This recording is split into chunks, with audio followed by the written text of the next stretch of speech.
Hello everyone, good evening, welcome to my channel beautiful জার্নির একটা নতুন ব্লগে সবাইকে স্বাগত জানাই। এটা ছিল কালী পুজোর পরে বনফায়ার নাইটের দিনের একটা ব্লগ। সন্ধ্যেবেলায় সন্ধে দেখিয়ে বাতি জেলে একটু টিফিন করে বসেছিলাম সবাই। হঠাৎ করে বাইরে জানলা দিয়ে দেখি এরকম দাউ দাউ করে আগুন জ্বলছে। প্রথমে তো খুব ভয় পেয়ে গেছিলাম, তারপরে হঠাৎ করেই মনে পড়লো ও আজকে তো বনফায়ার নাইট, সেই জন্যেই সব লোকজন জড়ো হয়েছে আর এখানে বনফায়ার সেলিব্রেট করছে। প্রতি বছর ব্রিটেনে 5th নভেম্বর এই বনফায়ার নাইট সেলিব্রেট করা হয়। আর ওই দিন সারা আকাশ জুড়ে এত আতশবাজি ফাটানো হয়, সারা আকাশটাই ধোঁয়া আর আলো দুটোতেই ভরে ওঠে। আজকেও হচ্ছে সেই 5th নভেম্বর, আর দেখতেই পাচ্ছ আকাশ জুড়ে কীরকম আতশবাজির খেলা চলছে। আর আমার বাড়ির ব্যালকনি থেকে দাঁড়িয়ে না এত সুন্দর এই সমস্ত দৃশ্য দেখা যায়, খুব ভাল লাগে দেখতে। ডান দিক থেকে বাঁ দিক আকাশে যত দূর চোখ যাচ্ছে শুধু এই আতশবাজিই দেখা যাচ্ছে।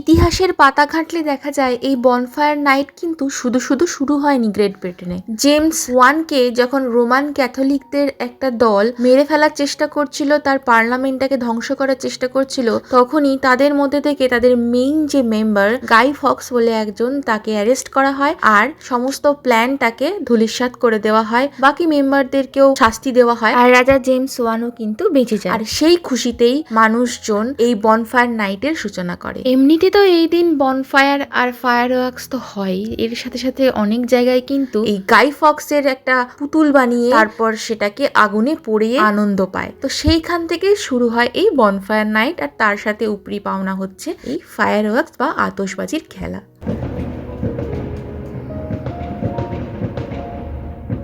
প্রথমে এমনি এটা সেলিব্রেট করা শুরু হলেও পরবর্তী ক্ষেত্রে কিন্তু এটাকে ম্যান্ডেটারি করে দেওয়া হয়। প্রথমে এটা লন্ডনে সেলিব্রেট করা শুরু হলেও পরবর্তী ক্ষেত্রে কিন্তু গ্রেট ব্রিটেনের অন্যান্য জায়গাতেও আস্তে আস্তে সেলিব্রেট করা শুরু হয়। আর এর সাথে সাথে কিন্তু অন্যান্য কিছু দেশেও এই দিনটাকে সেলিব্রেট করা হয়।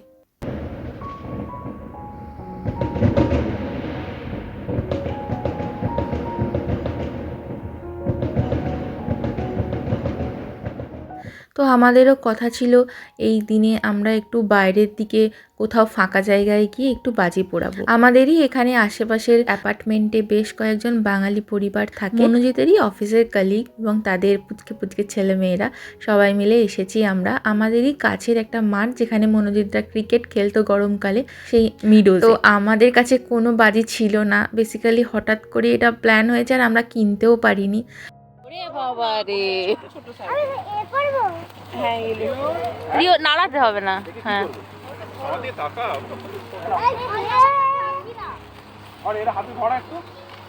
বাবা পিছনে গান,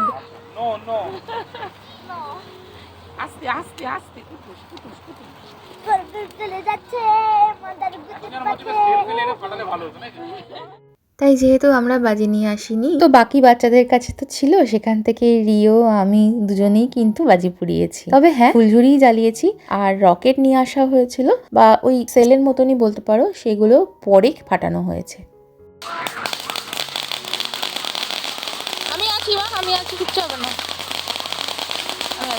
যেহেতু বনফায়ার নাইট, তাই সবাই কিন্তু বাজি পোড়ানোর জন্য বাইরে বেরিয়েছে। আমরাও এসেছি, সাথে অন্যান্য ফ্যামিলিরাও এসেছে। তো বাজি পোড়াচ্ছিল, তবে রিও এই শব্দবাজিতে প্রচন্ড ভয় পাচ্ছিল, তাই ওকে নিয়ে আমি পরে অন্যদিকে চলে গেছিলাম।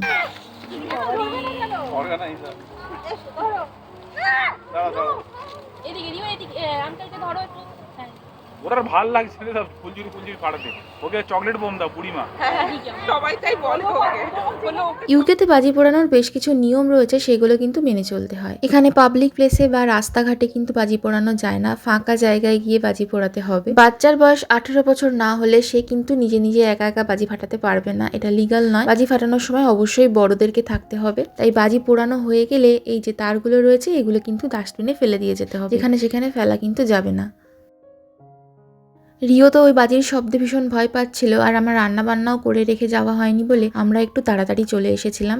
এখানে আজকে বানাচ্ছি ভেজিটেবল রোস্ট, তার সাথে একটু চিকেন নাগেটস আর ফ্রেঞ্চ ফ্রাই গ্রিল করে নেব। প্রথমে আমি সমস্ত সবজিগুলো কেটে নিয়েছি, মাশরুম, ব্রোকলি, ক্যাপসিকাম, পেঁয়াজ, দিয়েছি নুন, smoked paprika powder, chilli flakes, garlic powder আর অরিগ্যানো, সাথে একটু অলিভ অয়েল। চাইলে এখানে একটু অল্প করে হানি, গোলমরিচ গুঁড়ো আর লেবুর রসও অ্যাড করা যেতে পারে। এবার ভালো করে সবকিছুকে রিও মিক্স করে দিচ্ছে।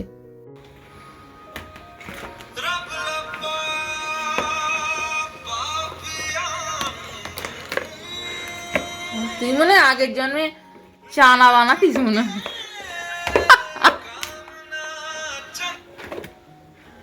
চানাওয়ালা ছিলি নাকি তুই? তাহলে কি ওয়ালা ছিলি রে? তোকে দেখ হাতা ঘোরানো দেখে আমার মনে হচ্ছে তুই চানা মাখাতিস সেই প্রাইমারি স্কুলের বাইরে। ও কেষ্ট দাও হলো। তোমার কটা? তোমার কটা গো? দুটো? 5 টাকা দিয়ে দুটো? কটা?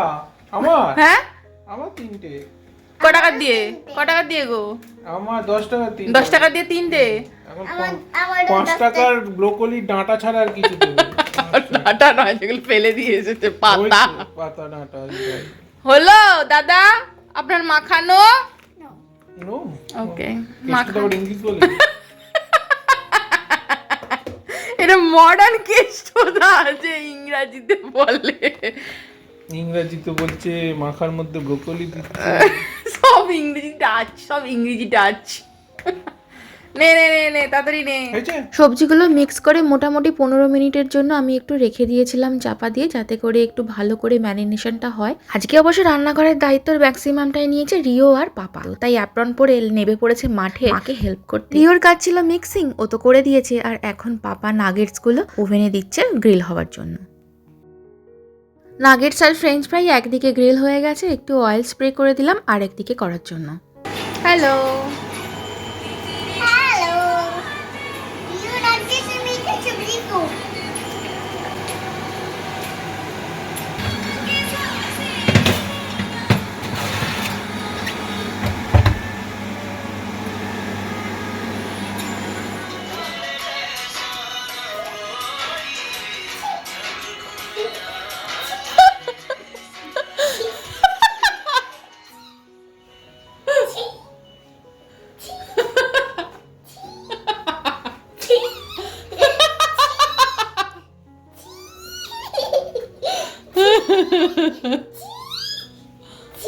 এদিকে আমার ডালটাও সেদ্ধ হয়ে গেছে, ভাবলাম যে এটাকে একটুখানি ঘেঁটে দিই। এই হ্যান্ড ব্লেন্ডারটা নতুন নিয়ে এসেছি তো, তাই এটার একটু সদ্ব্যবহার করার জন্য ইউজ করছি। এদিকে আমার ডালটাও সাঁতলানো হয়ে গেছে, এমনি নর্মাল জিরে শুকনো লঙ্কা ফোড়ন দিয়ে করেছি। আর এখানে আমার ভেজিটেবলসগুলো রোস্ট হয়ে গেছে। মাঝখানে অবশ্য আমি নাগেটসগুলো সরিয়ে নিয়ে ভেজিটেবলসগুলো রোস্ট করতে দিয়ে দিয়েছিলাম ওই 180 ডিগ্রিতে প্রিহিটেড ওভেনে। মোটামুটি ভেজিটেবল রোস্ট হতে 20 মিনিট মতো লাগে। আমাদের বাড়িতে আজকে টিভি এলো, কি সুন্দর ছোট্ট একটা কম্প্যাক্ট টেবিল টিভি, বলো দারুণ। বাবা চালাতে পারবে, এই দেখো চালিয়ে দিয়েছে। রিও ভাবছে যে কোনো একটা বাটন প্রেস করে দিলেই টিভি চলতে শুরু করবে। তো মনোজিৎ গিয়ে টিভিটা নিয়ে এলো। টিভিটা হচ্ছে অর্পিতা দিদের টিভি, তাই তো? আমরা নিয়েছি, মানে টাকা দিয়ে নিয়েছি, জোর করে নিইনি। আমাদের টিভি ছিল না, তো অর্পিতা দিরা এটা আমাদেরকে সেল আউট করে দিয়েছে। রিও বাড়িতে টিভি এসছে, হ্যাপি? এই যে মুখখানা দেখি একটুখানি। আরে বাবার ওটা ইয়ে রে, হেডফোন। মুখখানা একটু দেখা দেখি, কই রে? দেখেছো দেখো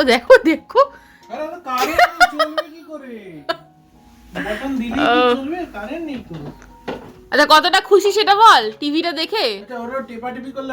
হ্যাঁ দিয়ে আসো, ওটাই ভালো। যাও দিয়ে এসো যাও। টিভিটা তো টেবিলেই সেট হয়ে গেছে, ছোট্ট বেশ সুন্দর কিউট সাইজ রয়েছে, তাই ওটাকে আর ডাইনিংয়ে নিয়ে আসার কোনো প্রয়োজন পড়েনি। ওটা সেট করে এসে আমরা চলে এসেছি এখন খেতে। গরম গরম ভাত, আলু ভাজা, চিকেন নাগেটস, মুসুর ডাল সব কিছু দিয়ে জাস্ট জমজমাট আজকের ডিনার। ভাতটা তো খেতে হবে।